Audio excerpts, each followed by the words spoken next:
Hi everyone. Gyanarthi में आप सभी का स्वागत है। हमने इतिहास के कुछ चीज़ों को किया था क्लास 6 के एनसीईआरटी के दौरान। तो उसमें हम जो है अब आगे बढ़ रहे हैं। तो इसमें क्या है कि इतिहास के स्रोत क्या-क्या हैं, ये चीज़ दिया गया है। एंड इस चीज़ को पढ़ते वक़्त आपको क्या चीज़ों पे फ़ोकस रखना चाहिए, ये भी हम समझते हुए चलेंगे। तो सबसे पहले इतिहास के स्रोत क्या हो सकते हैं, इसको समझने के लिए अगर हम जाएँ, क्लास 6 की जो एनसीईआरटी है, उसने बहुत अच्छे से कुछ चीज़ों को प्रदर्शित किया है।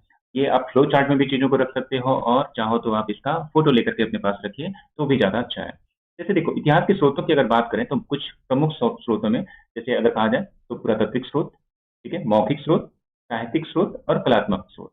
ये अगर हम देखें तो प्रमुख तौर पे आते हैं। अब इसमें जो है अगर आप देखोगे तो जैसे राजकीय कुछ भी है तो उसके लिए शिलालेखों की बात हम कर लेंगे, जिसमें सिक्के, ताम्रपत्र जारी किया जाना, कुछ पांडुलिपियां भी हो सकती हैं। ठीक है, मौखिक स्रोतों में वंशावलियों के आधार पर हमें जो इतिहास पता चलता है और लोक साहित्य में जिस तरीके से जो वर्णन किया जाता है उसका भी महत्व होता है। साहित्यिक स्रोत की अगर बात करें तो भारतीय साहित्य और विदेशी साहित्य जो है दो प्रमुख विवरण हो सकते हैं, जिसमें वेद और इतिहास से संबंधित जो हमारे दर्शन है, भारतीय साहित्य के इतिहास के लेखन की जो परंपरा है, जो तरीके में उस तरीके से जो इतिहास धर्म के साथ जोड़ करके लिखा जाता है, वो कविता और नाटक, ऐतिहासिक लेखन जो किया गया है, कहानियों का संग्रह जो उस तरीके से ले लाए गए हैं, वैज्ञानिक और तकनीकी लेखन भी जिसमें जैसे व्याकरण में उदाहरण दिए गए हैं या कुछ वैज्ञानिक जैसे ग्रंथ हैं, लीलावती की बात कर लें, तो ऐसे ग्रंथों में जो उल्लेख किया गया है इतिहास का, उससे भी हमें बहुत सारी जानकारियां मिलती हैं। विदेशी विवरण में अगर हम देखें तो प्रमुख तौर पे यात्रा वृत्तांत हमारे लिए ज्यादा महत्वपूर्ण हो जाता है, लेकिन कुछ ऐतिहासिक वृत्तांत भी हैं। जैसे कुछ ऐतिहासिक स्रोतों में जो है भारत पर किसी आक्रमण की बात की जाती है बाहरी, या फिर वहां से निकलने वाले लोगों की जानकारी हमें मिलती है। उसी तरीके से यात्रा वृत्तांत में अगर कहा जाए तो मध्यकाल तक जो है किसी दूसरे देश की जानकारी लेने के लिए प्रमुख साधन रहा है यात्रा वृत्तांत। जब यात्री आते थे तो वो अपने संस्मरण लिखते थे और उन संस्मरणों से चीजें पता चलती थी। कलात्मक स्रोतों में अगर हम देखें तो चित्रकला, मूर्तिकला और पट्टिका यानी कि पैनल्स जो बनाए जाते हैं, जो खास करके जो चित्रों का हो, उसके लिए हम जो महत्वपूर्ण टॉपिक्स को रख सकते हैं। पुरातात्विक स्रोतों में हम जो है संरचनात्मक और उत्खनन से प्राप्त जानकारियों को हम यहाँ पे शामिल करते हैं। जैसे संरचना की बात करें, कोई स्मारक है, जैसे मारुत का स्तूप है, कोई टीला है जहाँ से अभी हमें जानकारी नहीं मिले बट पता है कि ऐतिहासिक महत्व का है, तो उसकी बात हम कर सकते हैं। उत्खनन, किसी टीले का अगर हम उत्खनन कर देते हैं तो उससे जो जानकारी हमें मिलती है वो बहुत महत्वपूर्ण हो जाती है। अब उत्खनन से हमें कई तरीके की सामग्रियां मिल सकती हैं, जैसे मानव, पशु और पौधों के अवशेष प्राप्त हो सकते हैं, उपकरण और हथियारों की जानकारी मिल सकती है, मूर्तियां और आभूषण की जानकारी मिलती है। ठीक है, वृद्धमान और खिलौनों का कैसा उपयोग किया जाता था ये पता चल सकता है। निवास का स्थान किस तरीके का था और समाधान की पद्धति कैसी थी, ये भी हमें बहुत हद तक वहां से जानकारी मिल जाती है। तो मोटे तौर पर इतिहास के स्रोतों में इन चीजों का हम उपयोग करते हैं। जब भी इतिहास पढ़ रहे हैं तो कोई इतिहासकार या पुरातत्ववेत्ता इन सामग्रियों का उपयोग करके इतिहास लेखन को पुष्ट करता है। ठीक है, अब आगे बढ़ते हैं इसमें। तो इसमें जो बहुत महत्वपूर्ण अगर चीजें कहें तो इतिहासकारों के लिए कोई एक स्रोत प्रमुख नहीं रहा है। ठीक है, वो कई स्रोतों का उपयोग आज के समय में कर रहे हैं। जैसे अगर कहा जाए तो कहीं उत्खनन किया जा रहा है तो वहीं साहित्यिक स्रोतों का भी उपयोग किया जा रहा है पुष्टिकरण के लिए। ठीक है, और उस देखो होता क्या, जब दो स्रोतों या एक से अधिक स्रोतों का उपयोग किया जाएगा तो कई बार वो समर्थन करते हुए दिख जाते हैं और कई बार अस्पष्ट यानी कि विपरीत सूचनाएं भी हमें देते हैं। तो जरूरी नहीं है कि सारे स्रोत एक जैसा ही आपको सूचनाएं प्रदान करें, उनमें अलग अलग सूचनाएं भी हो सकती हैं और यहाँ तक कि विरोधाभासी सूचनाएं भी हो सकती हैं।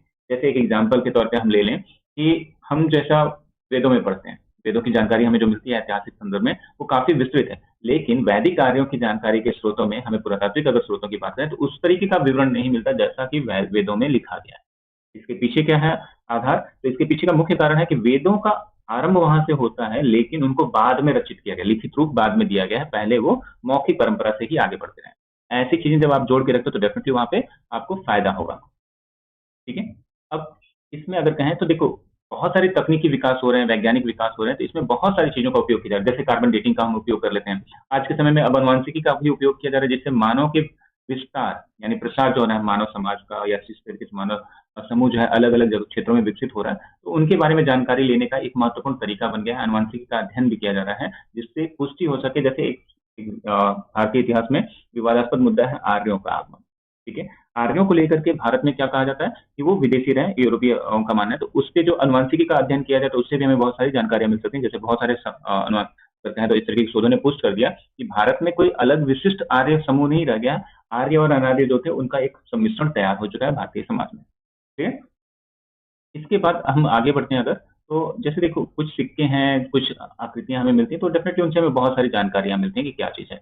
अब मानव इतिहास की आरंभ की बात करें तो वो लगभग लगभग जैसा आपको पता है कि होमो सेपियंस काल में या होमोसेपियंस का जो विकास हो, जिसको हम विकसित मानव या बुद्धिमान मानव जो बोलते हैं, वो लगभग 3 लाख वर्ष पूर्व से आरंभ होना शुरू हो गया था। लेकिन इसका ये मतलब नहीं है कि पृथ्वी पे जीवन ही आरंभ 3 लाख वर्ष पूर्व हुआ है। ये मानव के विकास की परंपरा या कहानी है, ठीक है। लेकिन इससे बहुत बड़ा, हमने जैसे पिछले वीडियो में देखा था कि बहुत पहले ही जो है जीवन की शुरुआत पृथ्वी पे हो चुकी थी, ठीक है। तो आरंभिक जो मानव है उसकी चीजों को सब ध्यान में रखना। जब आरंभिक मानव है तो आज जैसे आप जानवरों को देखते हो तो कुछ समूह में रखते हैं जानवर, ठीक है, ताकि वो अपनी आवश्यकताओं को पूरा कर सके। तो उसी तरीके से एक समय था कि आदि मानव जो था वो प्रकृति से जुड़ी हुई चुनौतियों का सामना करने के लिए टोलियों या समूह में रहता था, जिसे हम बैंड सोसाइटी के तौर पे भी जानते हैं, ठीक है। इसे क्या कहते हैं? बैंड सोसाइटी के तौर पे भी सोसाइटी भी कहते हैं, ठीक है। अब चूंकि मानव है तो उसकी जाहिर सी बात है कुछ आवश्यकताएं होंगी। जैसे अगर कहा जाए तो भोजन उनके लिए सबसे महत्वपूर्ण है, आश्रय की जरूरत पड़ेगी, जल की जरूरत पड़ेगी। तो इस क्रम में मानव ने क्या किया, वो आखेटक यानी कि शिकारी बने और साथ ही साथ जो है खाद्य संग्रहण करना शुरू किया तथा भोजन और आश्रय की निरंतर खोज में रहते थे। क्योंकि भोजन जब उनको मिल रहा है तो ऐसा नहीं होगा कि इस क्षेत्र में जो भोजन है वो पर्याप्त मात्रा में हमेशा के लिए रहेगा।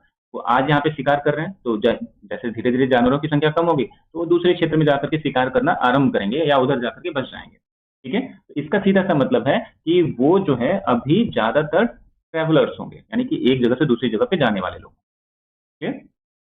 अब इसके साथ ही ऐसा नहीं है कि मानव पूरी तरीके से जो है कुछ अलग था। तो धीरे धीरे जैसे बुद्धिमत्ता का विकास होते जा रहा था और मानव अपने लिए चीजों को आसानी से करने लगा था, तो उसने प्राकृतिक तत्वों को लेकर के अपनी कुछ मान्यताएं बनाई। जैसे सपोज करो आप कोई नदी देखते हो, ठीक है, नदी में बहुत तेज जल बह रहा है और आप उसको पार नहीं कर सकते और आप उसको समझ नहीं पा रहे हो कि क्या चीज है, तो आप क्या करोगे, उसकी पूजा अर्चना करने लगते हो, ठीक है। उससे जल प्राप्त करो तो डेफिनेटली उसकी पूजा करोगे, उसको पार करना है तो भी आप उसकी पूजा करने लगे। ऐसी जो प्राकृतिक तत्व थे, जैसे बाढ़ आ रही है, वर्षा हो रही है, ठीक है, वृक्ष हैं, इन तत्वों में कुछ निश्चित विश्वास धीरे धीरे जन्म लेना शुरू करने लगा। एंड इसके साथ ही साथ जो मानव थे उनका जो है मृत्यु के बाद जो जीवन होता है, ठीक है, मृत्यु के बाद के जीवन में भी विश्वास कहीं ना कहीं दिखता है जैसे जैसे वो आगे बढ़ते हैं, यानी उनकी चीजें जो है बेहतर होती चली जाती है, तो वैसे वैसे उनकी चीजें बढ़ने लगेंगी, उनकी चीजें धारणाएं जो स्पष्ट होनी शुरू हो जाती हैं। लेकिन इसका ये मतलब नहीं है कि ये जो है पूरा पाषाण काल में अगर जा करके हम कहें तो पूरा पाषाण काल में ऐसी चीजें नहीं हो सकती थी कि एकदम निम्न पूरा पाषाण काल में ऐसा रहा हो। ये बेसिकली मध्य पूरा पाषाण, ठीक है, मध्य पूरा पाषाण, नवपाषाण काल में ज्यादा देखने को मिलेगा। तो आप आगे बढ़ोगे तो आपको और अच्छे से क्लियर होता जाएगा।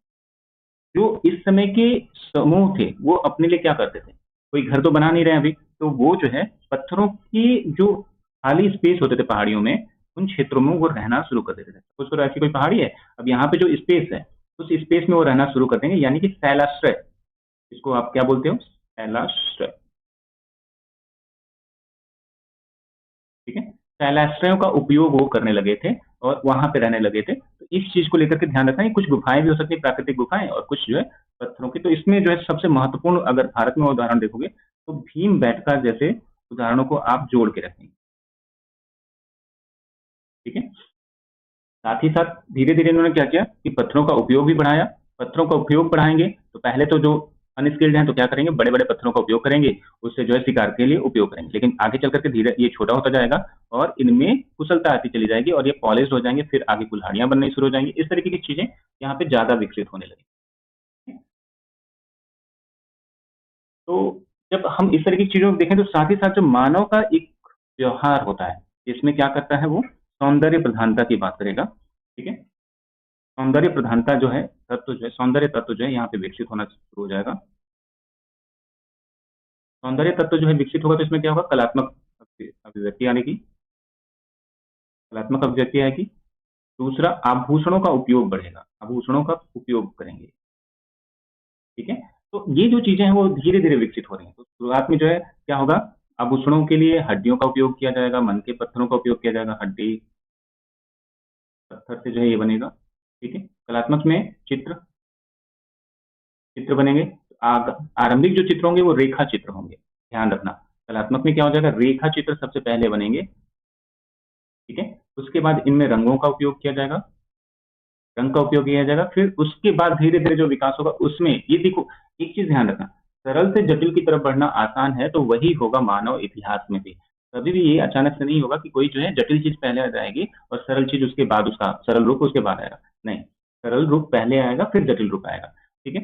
अब धीरे धीरे कुछ चीजें भी बदल रही है मानव के साथ साथ। लगभग जो अगर कहा जाए हिमयुग था, हिमयुग जो है वो लगभग 12,000 ईस्वी के आसपास समाप्त हुआ।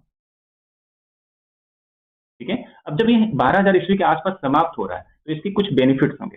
पहला, जल की उपलब्धता बढ़ जाएगी। ठीक है। और दूसरी जो इसकी खास बात होगी वो जो है, अगर हम कहें तो जहां पे जो अगर कहा जाए हिमाच्छादित क्षेत्र था, उन क्षेत्रों से हिम के हटने से जो है कृषि योग्य भूमि का,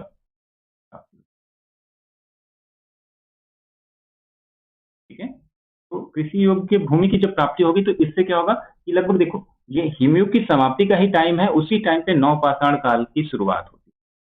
ठीक है। क्या होता है, इसी टाइम पे नवपाषाण काल की शुरुआत भी होती है। और नवपाषाण किस लिए जाना जाता है, तो कृषि क्रांति के लिए जाना जाता है। ठीक है, कृषि क्रांति के लिए। सिंपल सी चीज, ऐसा अचानक से नहीं हो रहा। आप इसके पीछे के कुछ जो है भौगोलिक और वैज्ञानिक कारकों को भी समझना होगा कि इस चीज ने बहुत महत्वपूर्ण भूमिका निभाई। साथ ही ऑलरेडी आप जानते हो कि पहले से पशुओं को जो है पालतू बनाया जा रहा था। ठीक है। लेकिन उस समय जो अगर बात करें मध्य पाषाण काल या उससे पीछे में पालतू जो बनाए जाने वाले पशु थे, उनका उपयोग केवल किस चीज के लिए था, वो मांस के लिए उनको बनाया जाता था। लेकिन इस काल में जो पशु पालतू बनाए जाएंगे, उनसे जैसे दूध उपयोग में लाया जाएगा। ठीक है। कृषि के लिए उनको उपयोग में किया लाया सकता है। ठीक है। मांस तो डेफिनेटली रहेगा, मांस का उपयोग होगा, यहाँ पे चमड़े का भी उपयोग करेंगे। तो ऐसे चल करके आगे गाय बकरी जैसे घरेलू जो जानवर हैं जिनका उपयोग हम बहुत ज्यादा करते हैं, उनका घरेलूकरण या फिर उनका पालतूकरण किया जाएगा। अब इससे फायदा क्या होगा, देखो मांस का उपयोग ऑलरेडी चल रहा था, तो खाद्यान्न की उपलब्धता जब बढ़ती है तो जनसंख्या अपने आप बढ़ेगी।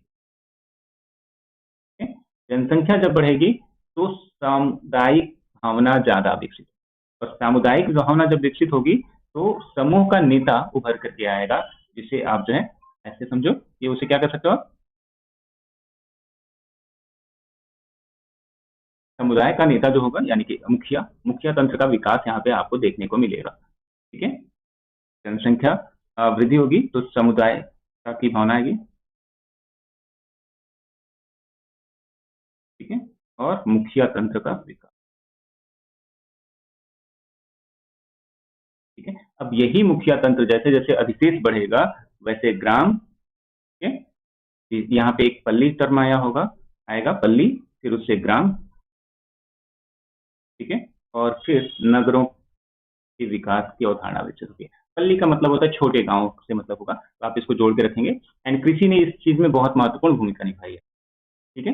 अब जैसे एक जो है मामला चलता है, खास करके अगर देखा जाए कि किस तरीके से कौन क्या काम कर रहा है, जैसे महिलाएं हैं पुरुष हैं, हो सकता है महिलाओं ने गुफाओं में चित्रकारी के लिए रंगों को तैयार किया हो, या फिर रंग मतलब स्वयं चित्र बनाए हो, या फिर हो सकता है कि पुरुषों ने भी जो है चित्र बनाए हो, और साथ ही साथ जो है पुरुषों ने भोजन की भी वस्तुएं बनाई हो और शिशुओं का देखभाल किया हो। जरूरी नहीं है कि जो आज हम देख रहे हैं कि केवल जो है शिशुओं की देखभाल जो है महिलाओं के द्वारा की जाती है और खाना महिलाओं के द्वारा सामान्य तौर पर बनाया जाता है, तो वैसा रहा हो उस टाइम पे, क्योंकि उस समय क्या है, सोसाइटी का जो है एक तरीके से मानकीकरण नहीं हुआ है जो आज की तरह हम देखते हैं। ठीक है। तो डेफिनेटली वहां पे दोनों के द्वारा, पुरुष और महिला दोनों के द्वारा जो ये कार्य किया जाता रहा होगा। ऐसी चीजों पे आपको फोकस रखना होगा, हो सकता है यूपीएससी ऐसे क्वेश्चन आपसे बना दे। ठीक है। तो यहाँ पे जो शुरुआती जो सरकार तंत्र या मुखिया तंत्र का विकास हो रहा है वो क्या था, वो बेसिकली अगर इस एनसीईआरटी की बात करें तो यहाँ पे अगर आपको दे दिया जाए कि समुदाय का जो विकास हो रहा है, समाज जटिल धीरे धीरे हो रहा है, और सरदार अथवा मुखिया लोगों के कल्याण के लिए उत्तरदायी होते थे, तो आप एक बार के लिए कंफ्यूज हो जाओगे। जो यूपीएससी में अगर ये आ जाए लाइन कि सरदार मतलब ऐतिहासिक संदर्भ में अगर देखें तो सरदार या मुखिया लोगों के कल्याण के लिए उत्तरदायी होते थे, तो आप शायद उसे गलत कर दो। ऐसी चीजें जो एनसीईआरटी में दी गई हैं उनको आप इंपॉर्टेंट तौर पर ध्यान में रखें। और जहाँ पे सामूहिक रूप से सामुदायिक कल्याण की बात की जाए तो डेफिनेटली वहां पे मुखिया का कार्य ये दायित्व तो बनता है। ठीक है। यहाँ पे एक चीज जो महत्वपूर्ण है वो आपके लिए कि निजी स्वामित्व की भावना नहीं होगी, यानी निजी संपत्ति की भावना नहीं आनी चाहिए। ये चीज आपको ध्यान में रखना है कि निजी संपत्ति की अवधारणा अभी नहीं आई है। क्लियर। ऐसी चीजों पे आपको जोड़ के रखना है। पल्ली जो खास करके कहा जाए उपग्राम या छोटे गांव के लिए बात आता है, वो बड़े गांव में परिवर्तित हो रहे थे जैसे जैसे समय बीत रहा था, अधिशेष बढ़ रहा था उसी तरीके से। और इनका फायदा हो रहा था कि जब कई सारे गांव बसेंगे तो एक गांव से दूसरे गांव के बीच में संपर्क भी बढ़ेगा, और संपर्क बढ़ेगा तो इनके बीच में आंतरिक व्यापार भी बढ़ेगा। ठीक है, तो ऐसे करके धीरे धीरे ये गांव क्या हो सकते हैं, एक दूसरे से जुड़ सकते हैं और नगरों का या छोटे कस्बों का विकास होगा, जो आप आगे भी देखते हो। साथ ही साथ एक महत्वपूर्ण जो घटनाक्रम आपको ऐतिहासिक तौर पर दिखता है, जब धातुओं का उपयोग बढ़ता है, ठीक है, धातु के उपयोग ने क्या कर दिया, और ज्यादा टिकाऊ उपकरण ला दिए। ठीक है, टिकाऊ उपकरण जब होंगे, इसका फायदा होगा कि लोगों के लिए कृषि करना, जंगलों को साफ करना आसान हो जाएगा। ठीक है, साथ ही साथ आभूषणों का भी उपयोग होगा और दैनिक उपयोग की वस्तुओं का भी निर्माण उनसे होगा। साथ में राज्य जैसी अवधारणा भी आपको विकसित होते हुए दिखेगी। इस तरीके से जो आप चीजें पढ़ रहे हो, तो इस चैप्टर में यहाँ पे इतिहास को लेकर के स्रोतों के बारे में जानकारी दी गई थी, सामुदायिक कैसे विकास हो रहा है उसकी जानकारी दी गई थी। तो आपको इन चीजों को अपने साथ जोड़ के रखना होगा। ठीक है, अब अगले चैप्टर में हम बात करेंगे जो एनसीईआरटी का होगा, वो चैप्टर नंबर 5। ओके।